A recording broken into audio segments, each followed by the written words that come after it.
Commanders Daily, everybody. It's your one-stop shop for everything going on with the Burgundy and Gold. I'm Bob Matthews. Don't forget, hit that like and subscribe button so you don't miss a day of our coverage. We will get to chopping it up about the draft in a minute or two, but first we got a little bit of coaching news. Nothing major, but the Commanders do have to finish filling out that coaching staff, and that's exactly what they did yesterday by naming John Glenn assistant special teams coach. Now, it's no relation to the former astronaut and senator from Ohio. As a matter of fact, he spells his first name differently.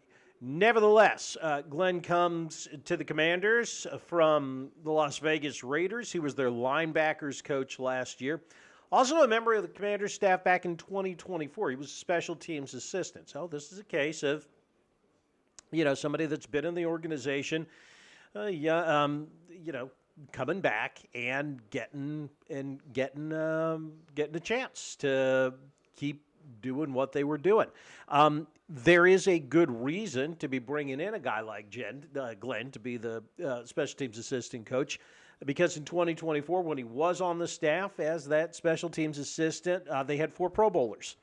Nick Bellore, who was a special teams pick, as well as Jeremy Reeves, linebacker and safety, respectively, Tress Way, and then long snapper Tyler Ott, all Pro Bowlers, alternates, and yeah, I know the Pro Bowl isn't what it used to be. Nevertheless, he's also got a connection to Seattle, where Dan Quinn, as we know, spent a little bit of time.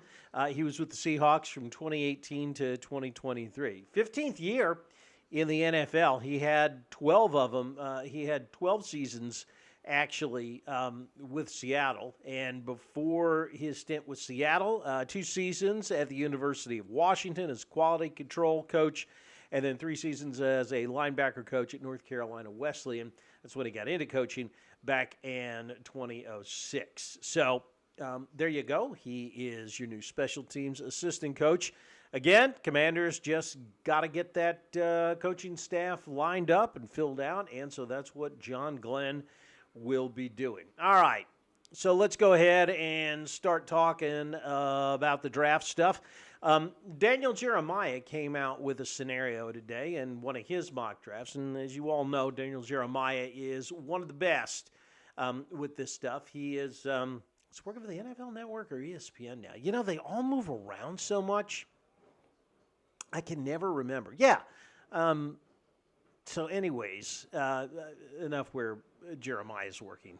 It is the NFL Network.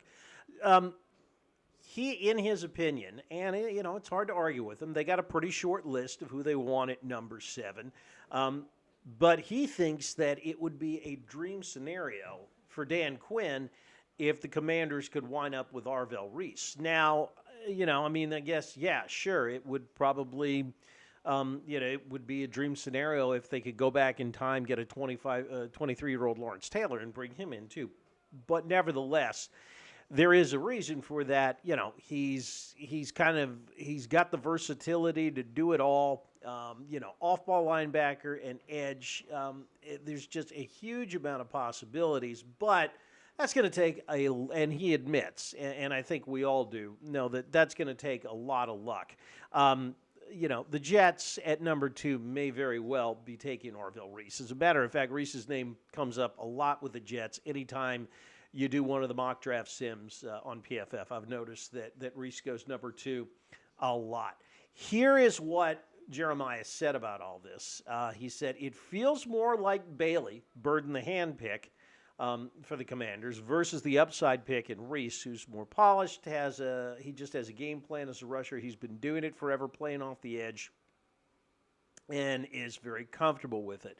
Now, he says, conceivably, the Jets could go on proven production over upside with Bailey.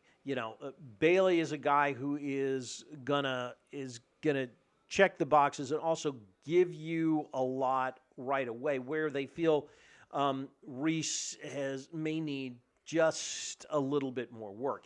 He also says, again, it's going to take a lot of luck, because the Cardinals could use him, the Titans could use him, Giants, boy, if, you put him on that defense in New York, and the Browns, again, they could all use a game wrecker.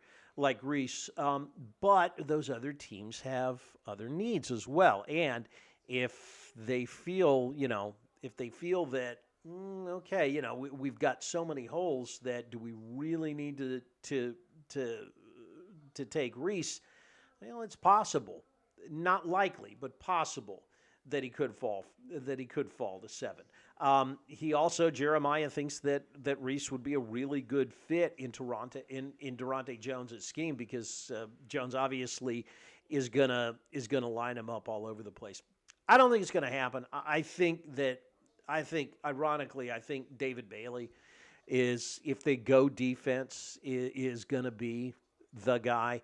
But this is the time of year when you dream about these things. So, who knows?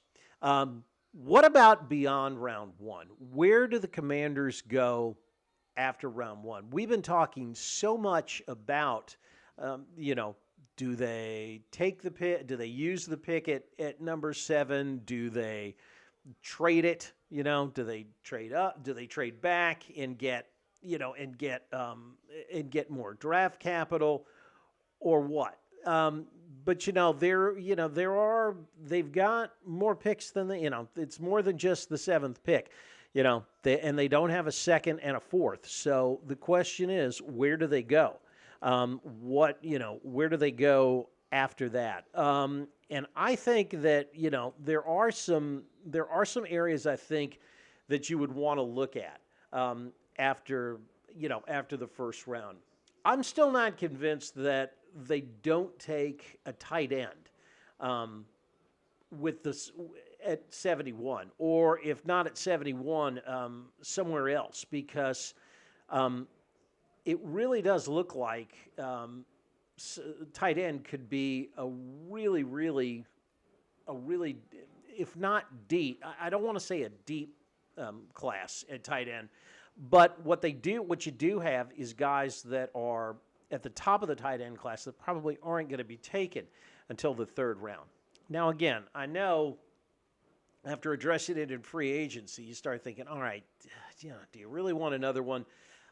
But it'll be interesting to see because, again, you can't have too many good players at every position. So if somebody falls into their lap, I definitely think that might be the way to go. Another thing I'm wondering is, which way do they go at the top of the draft, offense or defense? With with everything they've brought in free agency, first thing edge rusher, linebacker, safety, defensive back. Are they telegraphing that they are actually going to go offense, or could they, how do you pass up a guy like David Bailey if he's there? Is that the way they're thinking right now, or, do they go offense? It's an interesting question because you're sitting out here with your French quarterback has got to have weapons. You've got to get Jaden help on the offensive side of the ball. And yeah, they did address some of that in free agency, and the Brandon Ayuk thing is still out there. But again, it's got to be you've got to be thinking more than that. So now fortunately, this wide receiver class is pretty deep this year. Is it deep enough to get an impact player in the 3rd round, though?